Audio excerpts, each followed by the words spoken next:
So we're back on the record in 2024 CR 2974. State Vex versus Hector Kasanova. All right, Mr. Casanova, here's the thing. And I want you to hear me clearly, right? I am not your attorney. The document that has been given you is a copy of the indictment. I'm not to give you information about your indictment. That's the indictment. That's what we're here for. So any questions that you would have about that indictment, you're going to have to answer those for yourself. Otherwise, the person who will be telling you about what the indictment means and what the numbers are, that will be an attorney. Do you understand? I do not understand. Oh, what that means is, for example, we can go off the record. I'm giving you a hypothetical. All right. Let's say you needed surgery and you're in the middle of the wilderness, you need surgery, and you tell me and you tell the doctor, guess what? I'm performing this surgery on my own. I don't need you. I'm walking out of the hospital. I'm going to go in the desert. Now, maybe the doctor would try to stop you and do other things. But if you go in that desert by yourself, don't tell the doctor where you are. You take a scalpel out in the desert by yourself. You don't get to call the doctor and say, hey, I'm in the middle of the desert performing surgery. I'm going to be my own anesthesiologist. I'm doing all of this. How do you do this? Because they're not going to tell you. It's the same thing here. You're saying that you do not want to be represented by an attorney. You want to represent yourself. So that motion, that indictment, I'm not to tell you anything about what that indictment is. The state is not to tell you, oh, this is what this indictment means. This is the range of punishment.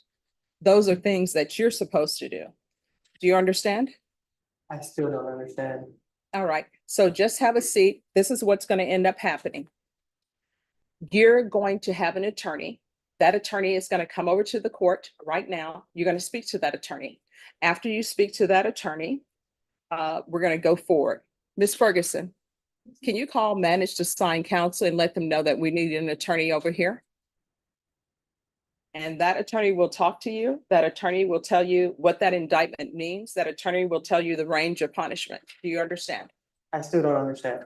All right. Well, I don't know how I can further make you understand. Are we on the record? Yeah. All right. Norma, get someone from manage to sign counsel here, please. All right. Just have a seat and we're going to have an attorney come down. All right. I would like to ask some questions on the record, if I may, while I have your time here. Oh, no. Let me just tell you, you'll have my time till 5 o'clock because that's how long we're here. What is going to end up happening is an attorney from manage to sign counsel is going to come down. Do you understand? I do not understand because I don't feel like I am needing an attorney because I'm here to represent myself as the flesh and breathing man, Hector Kasanova Jr. Let's see.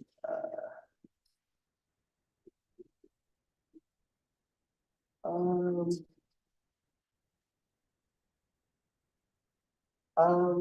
right. So let the record of the court show that I, Hector Kasanova Just 1 Jr. second. We're just one stop. Yes, sir. All right, we're on the record. So what did you want the record to reflect? So let the record of the court show that I, Hector Kasanova Jr., the accused in this criminal action, has asked the court to divulge the nature and cause of the accusation upon the authority of the Sixth Amendment, and that this court has failed in its duty to inform me of the nature and cause of this action. Furthermore, let me let the stop record you. also show. Mr. Casanova, let me ask you a question. Have you been given a copy of the indictment? I believe so, yeah. All right, so let the record reflect that Mr. Casanova has been given the copy of the indictment, and the copy of the indictment, it tells him what he is charged with. You may continue.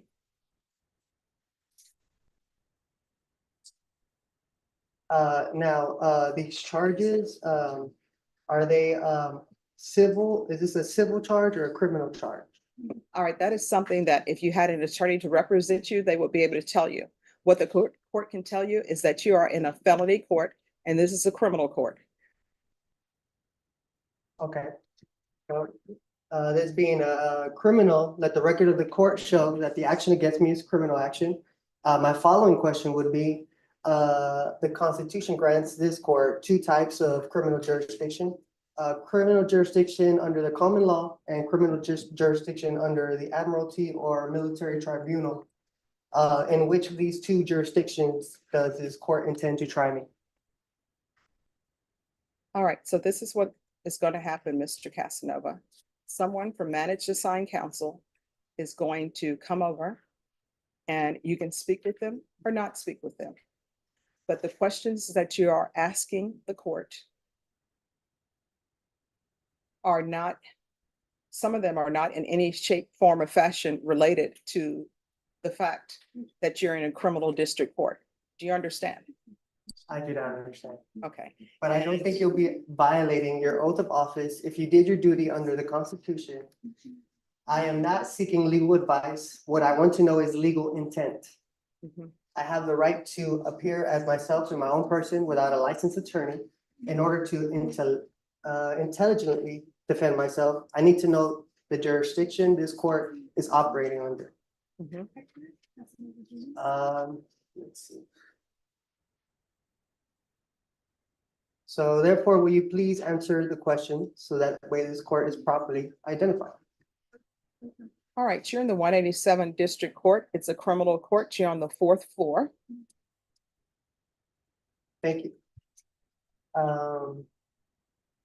This Constitution grants this court two types of criminal jurisdiction.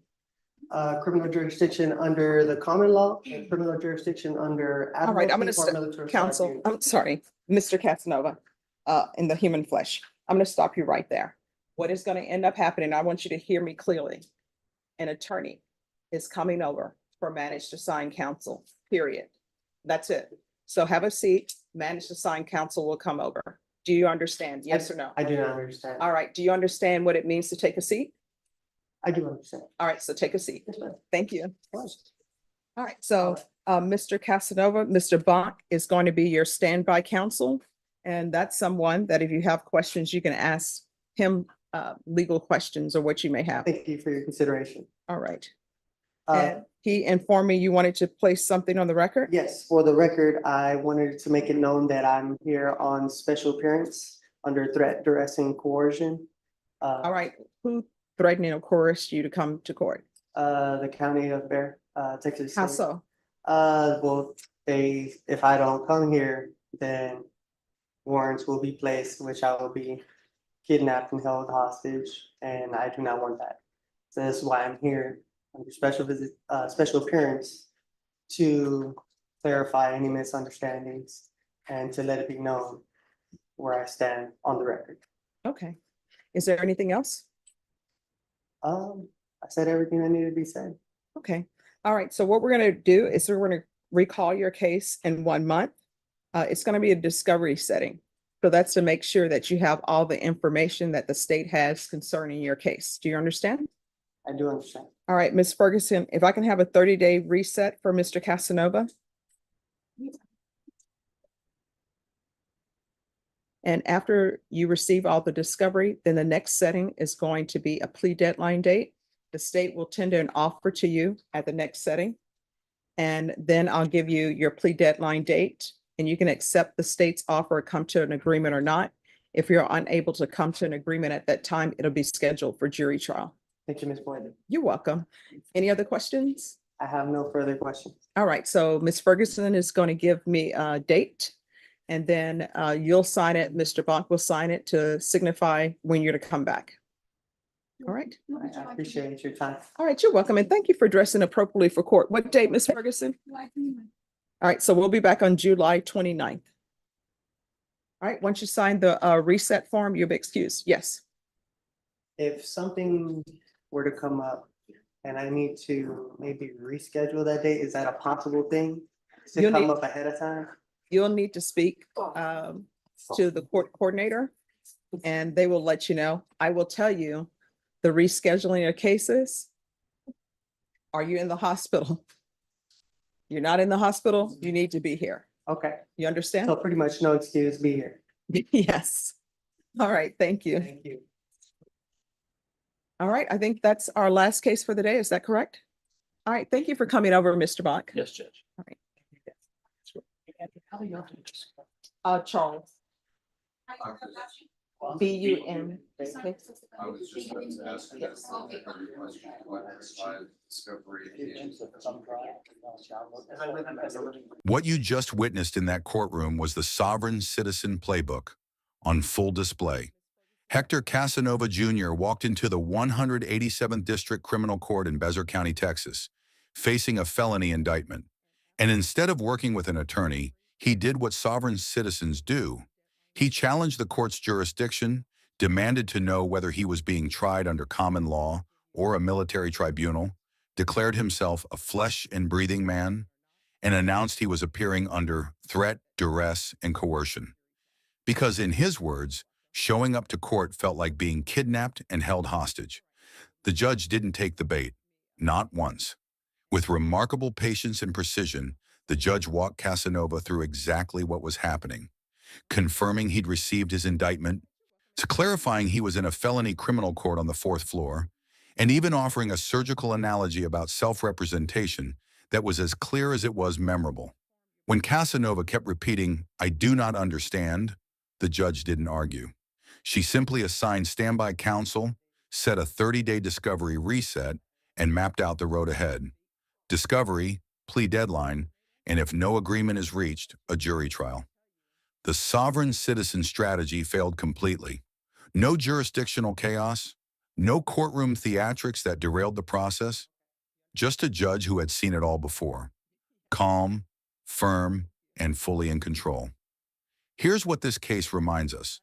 The law doesn't bend for ideology. You can reject the system all you want, but the system doesn't need your consent to move forward. If you found this case as eye-opening as we did, well, hit that like button, drop your thoughts in the comments, and subscribe for more real courtroom breakdowns. Because justice never gets old.